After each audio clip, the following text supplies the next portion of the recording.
ఈరోజు ఇక్కడ press meet పెట్టడం యొక్క ముఖ్య ఉద్దేశం ఏంటి అని అంటే కనుక ఆంధ్రప్రదేశ్ రాష్ట్రంలో పోలీసులు ఏ విధంగా నరరూప రాక్షసుల్లాగా ప్రజల రక్తం తాగుతున్నారు, దానికి సంబంధించినటువంటి ఆధారాలతో సహా ఆడ మగ అనే తేడా లేకుండా ఒక మహిళ తన యొక్క కాళ్ళ మీద నిలబడి ఎదుగుతూ ఉంటే డబ్బులు డిమాండ్ చేస్తూ లంచాల కోసం ఎంతకైనా తెగిస్తారు అనడానికి ఇది ఒక ముఖ్య ఉదాంతం. దానికి సంబంధించి ఆ మహిళ యొక్క మాటల్లో ఏం జరిగింది ఏంటి అనేది ఫ్లయింగ్ బోర్డర్స్ సంస్థ యజమానురాలు సౌజన్య గారు మిమ్మల్ని అడ్రస్ చేస్తారు. మాట్లాడండి. గుడ్ మార్నింగ్ అండి. నేను Soujanya, flying borders consultancy managing director అండి. నేను ఈ కన్సల్టెన్సీ స్టార్ట్ చేసి 2.5 years అవుతుంది. సో నేను ఎన్ఆర్ఐ అంటే నేను చదివింది ఆర్ఎల్స్ లైక్ నేను అక్కడ వర్క్ చేసింది యూకేలో వర్క్ చేశానండి. అండ్ అక్కడే చదివాను. I completed my MBA from Cardiff Wales university. So అది చదివిన తర్వాత as a women entrepreneur India వచ్చేద్దాము అని అనుకున్నప్పుడు, ఏదైనా స్టార్ట్ చేయాలి అనుకున్నప్పుడు కన్సల్టెన్సీయే చూస్ చేసుకోవడానికి రీజన్ ఏంటి అని అంటే, నేను అవుట్ ఆఫ్ కంట్రీ వెళ్ళాలి అని అనుకున్నప్పుడు, నేను ఒక కాలేజ్లో అడ్మిషన్ తీసుకోవాలి అన్నప్పుడు నాకు ఎందులో తీసుకోవాలి ఎలా తీసుకోవాలి ఏమీ తెలీదు. సో కన్సల్టెన్సీనే అప్రోచ్ అయ్యాను. అప్రోచ్ అయినప్పుడు నా సబ్జెక్ట్కి ఇర్రెలెవెంట్గా ఏది ఈజీగా అడ్మిషన్ వస్తుందో అది ఇవ్వడం వల్ల నేను అక్కడికి వెళ్ళిన తర్వాత ఎగ్జామ్స్ కంప్లీట్ చేసి పాస్ అవ్వడానికి చాలా ఇబ్బంది పడ్డా. సో ఇన్ దాట్ వే తర్వాత జాబ్స్ విషయానికి వచ్చేసరికి ప్రతి ఒక్కళ్ళు ఎంత స్ట్రగుల్ అవుతున్నారు వేరే కంట్రీస్కి వెళ్ళి జాబ్స్ కోసం అన్న దీని మీద. సో మనకి అక్కడ నేను ఒక 4 countriesతో డైరెక్ట్ టైప్స్ తీసుకున్నానండి రిక్రూట్మెంట్ ప్యానల్స్తో. ఆ టైప్స్ తీసుకోవడం వల్లే ఆ 4 countriesకి మాత్రమే నేను ప్రాసెస్ చేస్తాను, వేరే కంట్రీస్కి చెయ్యను. ఎందుకంటే నాకు డైరెక్ట్ టైప్ లేనప్పుడు నేనేదో థర్డ్ పార్టీ ఏజెంట్తో వెళ్తే నేను ఫేస్ ఆఫ్ ఇండక్షన్ అవుతాను, ఐ మీన్ క్లయింట్కి వాళ్ళు సరిగ్గా చేయకపోతే నేను ఆన్సరబుల్ అవుతాను అన్న రీజన్తో నేను ఆ 4 countries మాత్రమే చేస్తాను. ఇలా స్టార్ట్ చేసిన కన్సల్టెన్సీలో నేను విజయవాడ మెయిన్ ఫస్ట్ స్టార్ట్ చేశానండి. తర్వాత వైజాగ్ అండ్ హైదరాబాద్ కూడా స్టార్ట్ చేశాను. ఇప్పటికీ మా కన్సల్టెన్సీ అంటే మేము స్టార్ట్ చేసి 2.5 years అవుతుంది ఇప్పటికీ ఈ రోజుకి. ఈ 2.5 yearsలో 150 మెంబర్స్ని సక్సెస్ఫుల్గా ప్లేస్ చేశాం. దాని రిలవెంట్ డాక్యుమెంట్స్ కానీ, ఎంతమంది వెళ్ళారు, వాళ్ళ వీడియో ఫుటేజెస్ అండ్ ఈ ఏదైతే వాళ్ళకి map camera GPS map camera ఉంటుందో దానిలోనే వాళ్ళు రికార్డ్ చేసి పెట్టిన వీడియోస్ కూడా మేము సబ్మిట్ చేశామండి. సో వెళ్ళిన వాళ్ళు దే ఆర్ వెరీ హ్యాపీ. మేము ఒక కన్సల్టెన్సీ స్టార్ట్ చేసినప్పుడు వర్క్ చేస్తున్నప్పుడు మేము చెప్పే మెయిన్ పాయింట్ ఏంటంటే, అందరినీ తీసుకెళ్ళి ఇప్పుడు మీరు సర్వీస్ ఛార్జ్ పే చేస్తున్నారనో మీరు వర్క్ మాత్రం చేయించుకుంటున్నారనో అందరినీ తీసుకెళ్ళి ప్లేస్ చేస్తామని ఎప్పుడు ప్రామిస్ చేయమండి. ఎందుకంటే ఇంటర్వ్యూ పార్ట్ అనేది ఉంటుంది. ఆ ఇంటర్వ్యూలో సక్సెస్ అయితేనే ఎవరైనా కూడా అక్కడ ప్లేస్ అవ్వడం జరుగుతుంది. ఆ ఇంటర్వ్యూస్ మేము అరేంజ్ చేయడానికి మాకు రిక్రూట్మెంట్ ప్యానల్తో ఉన్న టైప్తో మేము ఆ ఇంటర్వ్యూస్ మాత్రమే అరేంజ్ చేస్తాం. అంతేకాని వాళ్ళని తీసుకెళ్ళి ప్రాక్సీస్ చేసి తీసుకెళ్ళి కూర్చోబెడతామని ఎప్పుడూ ప్రామిస్ చేయం. ఇది క్లియర్గా లీగల్ అగ్రిమెంట్ ఉంటుందండి. క్లయింట్కి మాకు మధ్యలో ఒక లీగల్ అగ్రిమెంట్ ఉంటుంది. అందులో ఎవ్రీ పాయింట్ మెన్షన్ చేసి ఉంటుంది. ఇన్ కేస్ వాళ్ళు ఇంటర్వ్యూస్ చేసుకోవాలి, చేసుకోకపోతే ఇంకా ఎక్స్ట్రా ఇంటర్వ్యూస్ ఇస్తాము. ఇవన్నీ ఎవ్రీథింగ్ లీగల్ అగ్రిమెంట్లో ఉంటుంది. ఆర్బిటరీ ఉంటుంది. Everything will be mentioned in the legal agreement. అయినా కూడా ఎప్పుడైతే మేము ఒక 3 branches స్టార్ట్ చేసి సక్సెస్ఫుల్గా క్లయింట్స్ని ప్లేస్ చేస్తూ వెళ్తున్నామో, మా బిజినెస్ రైవలరీస్ అవనండి, కాంపిటీటర్స్ అవనండి, వాళ్ళు కొంతమంది ఫేక్ పీపుల్ని మా కన్సల్టెన్సీలోకి రిజిస్ట్రేషన్స్ కోసం పంపించారు, అంటే ఎన్రోల్ అవ్వడానికి పంపించారు. పంపించినప్పుడు ఏ టర్మ్స్ అండ్ నార్మ్స్ అయితే మేము చెప్తామో అవన్నీ వాళ్ళు యాక్సెప్ట్ చేసి ఓకే అని ప్రాసెస్ స్టార్ట్ చేసుకున్నారు. ఇది ఈ ఫేక్ పీపుల్ని ఐ మీన్ మా దాంట్లో పెట్టడంలో కాంపిటీటర్స్తో పాటు పొలిటికల్ ఇన్ఫ్లుయెన్స్ ఉంది, అలాగే డిపార్ట్మెంటల్ పోలీస్ వాళ్ళ ఇన్ఫ్లుయెన్స్ కూడా ఉందండి. ఇది ఎందుకు అంటున్నాను అంటే, మాకు రీసెంట్గా ఒక క్లయింట్ వచ్చారు, ఆవిడ పేరు కౌసల్య. గుజ్జారి యువసూరజ్ అనే వాళ్ళ మదర్. గుజ్జారి యువసూరజ్ అనే అతను క్లయింట్గా తీసుకొచ్చి మా బాబుకి మీరు ప్రాసెస్ చేయాలి అని అన్నారు. ఓకే అండి, ప్రాసెస్ ఇలా ఉంటుంది, ఇంటర్వ్యూస్ షెడ్యూల్ చేస్తాం, మీరు ఇంటర్వ్యూస్ క్రాక్ చేసుకోవాలి, అది ప్లేస్ అయితేనే అది క్రాక్ చేసుకుంటేనే ప్లేస్ అవుతారు అని చెప్పాం. ఓకే అని అగ్రిమెంట్ అంతా సైన్ చేశారు, ఓకే అన్నారు. బట్ ఆఫ్టర్ ఫస్ట్ ఇంటర్వ్యూ, ఒక్క ఇంటర్వ్యూ కంప్లీట్ అవ్వగానే మా అమౌంట్ మాకు రీఫండ్ ఇవ్వండి, లేదంటే కనుక మేము ఏదైతే మీరు కన్సల్టెన్సీ అని చెప్పి మల్టిపుల్ పీపుల్ మీ ఆఫీస్కి రోజు వస్తున్నారో వీళ్ళందరి ముందు వీళ్ళందరి ముందే కూర్చుని రోజు ఆఫీస్కి వచ్చి ఒక 10 మందిని తీసుకొచ్చి మీది ఫేక్ అది ఇది అని స్ప్రెడ్ చేస్తాము, మీరు ఏదైతే సెన్సిటివ్ పాయింట్లో ఉన్నారో, అంటే కన్సల్టెన్సీ అనగానే ఒక పర్సన్కి ఏదైతే భయం ఉంటుందో దాన్ని మేము ఇది చేస్తాము అని చెప్పి స్టార్ట్ చేసింది ఆవిడ. దాంతో పాటు ఆవిడ చెప్పిన ఇంకో పాయింట్ ఏంటంటే, నాకు వెనకమాల cyber crime ACP Bhanuprakash Reddy గారి సపోర్ట్ ఉంది, సో ఆయనే మమ్మల్ని ఇక్కడికి వెళ్ళమని చెప్పారు కాబట్టి నేను చేస్తున్నాను అని చెప్పారు. ఇది నేను ఓన్కే మాటలో చెప్పట్లేదండి, దీనికి సీసీ ఫుటేజ్ రికార్డింగ్, ఆవిడ నాతో మాట్లాడిన కాల్ రికార్డింగ్ ప్రతిదీ నేను ఆల్రెడీ కోర్టుకి సబ్మిట్ చేశాను. సో అందులో క్లియర్గా ఆవిడ నన్ను ఏం బెదిరిస్తుందంటే, మీరు నేను అడిగిన అమౌంట్ ఇవ్వకపోతే భానుప్రకాష్ రెడ్డి గారు చూసుకుంటానన్నారు, ఆయన సైబర్ క్రైమ్ ఏసీపీ, మీకు సైబర్ క్రైమ్ దాకా వెళ్తే ఎలా ఉంటుందో తెలుసు కదా అని బెదిరిస్తుంది నన్ను.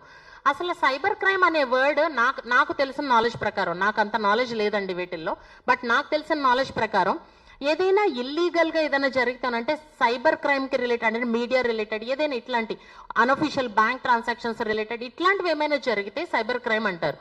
బట్ ఎవ్రీథింగ్ లీగల్ గా ఆన్ డాక్యుమెంటేషన్ పెట్టుకొని ఒక ఆఫీస్ పెట్టి వర్క్ చేస్తున్న వాళ్ళని ఎలా సైబర్ క్రైమ్ అతను ఇన్సిస్ట్ చేస్తాడో నాకు అర్థం కాలేదండి. Then comes to the picture, Bhanuprakash Reddy అన్న ఆయన ఆ ఏసీపీ ఎవరైతే ఉన్నారో he started sending a person to my office saying like ఆవిడకి మీరు అమౌంట్ ఇవ్వండి అని చెప్పి.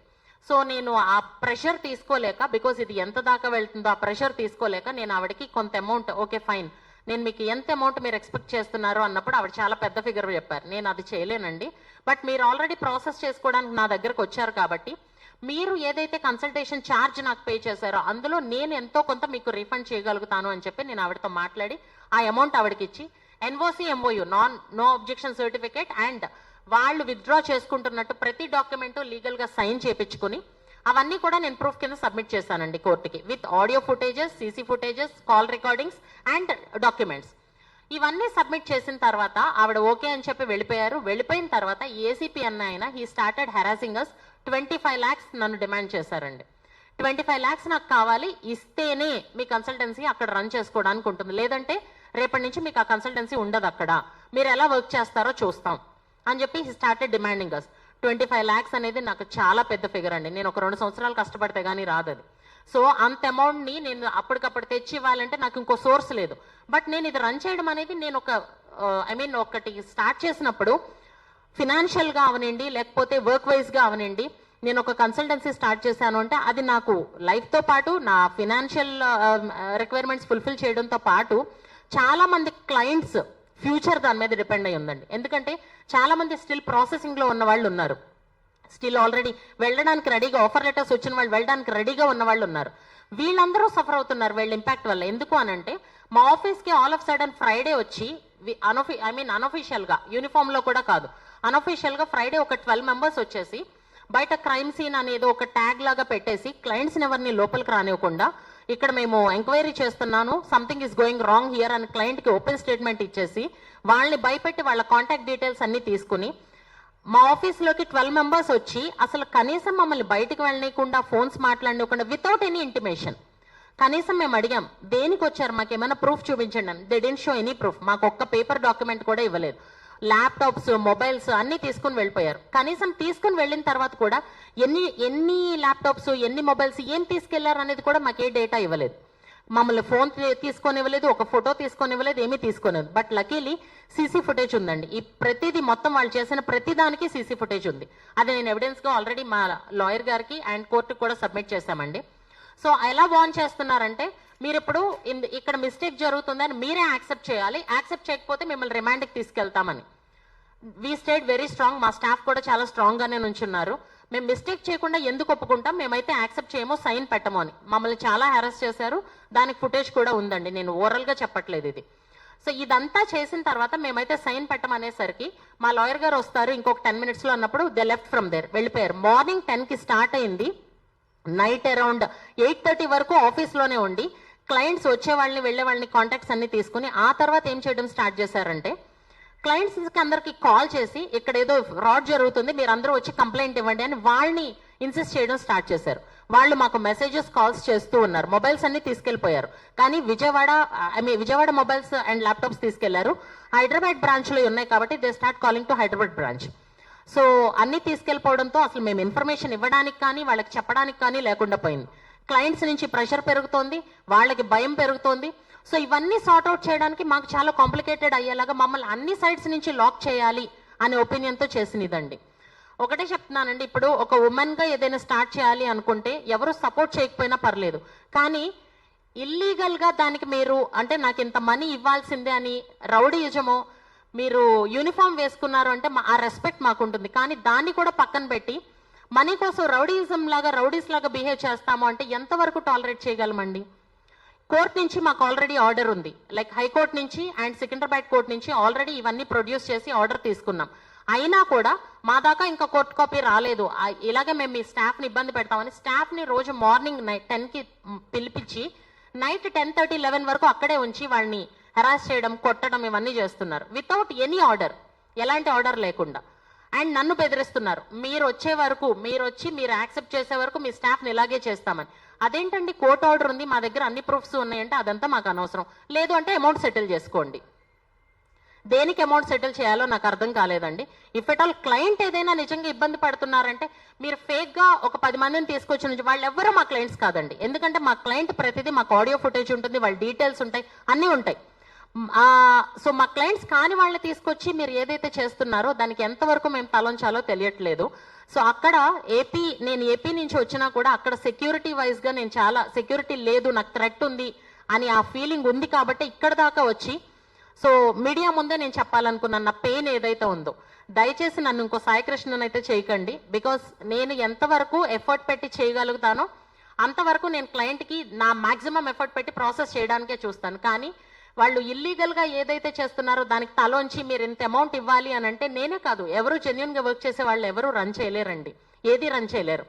ఇవాళ మనీ ఇస్తాను, రేపు ఇంకొక 10 మెంబర్స్ వస్తారు, వాళ్ళందరూ మనీ కావాలంటారు. సో ఎంతవరకు మేము దీన్ని రన్ చేయగలము? అలా చేస్తూ పోతే మా మిస్టేక్ లేకుండా ఎంతవరకు తలదించాలో నాకు అర్థం కాలేదు. సో అందుకే ఈ ప్రెస్ మీట్. బికాస్ నేను ఎప్పుడు ఇలాగ ఓపెన్ ఫోరంకి వచ్చి this is the first time నేను నిజంగానే I was in a panic mode, like ఎంతమందిని ఒకేసారి చూడడం. బట్ అయినా కూడా నా పెయిన్ ఎక్స్ప్రెస్ చేయలేకపోతే ఏదైతే అతను మీడియాకి అది వన్ సైడ్ బయాస్డ్ గా ఇలా జరుగుతుంది అని పేపర్ స్టేట్మెంట్స్ రోజు 5 days నుంచి which was affecting my family personally, physically, mentally. It was a mental harassment where నా ఫ్యామిలీ చాలా సఫర్ అవుతున్నారు. So which I couldn't take it. అందుకే నేను ఇవాళ ప్రెస్ మీట్ అయితే పెట్టడం జరిగింది. అండ్ దీనికి సంబంధించిన డీటెయిల్స్ అన్ని మా అడ్వకేట్ గారి దగ్గర ఉన్నాయండి. So he will give you the complete picture of this. Thank you everyone.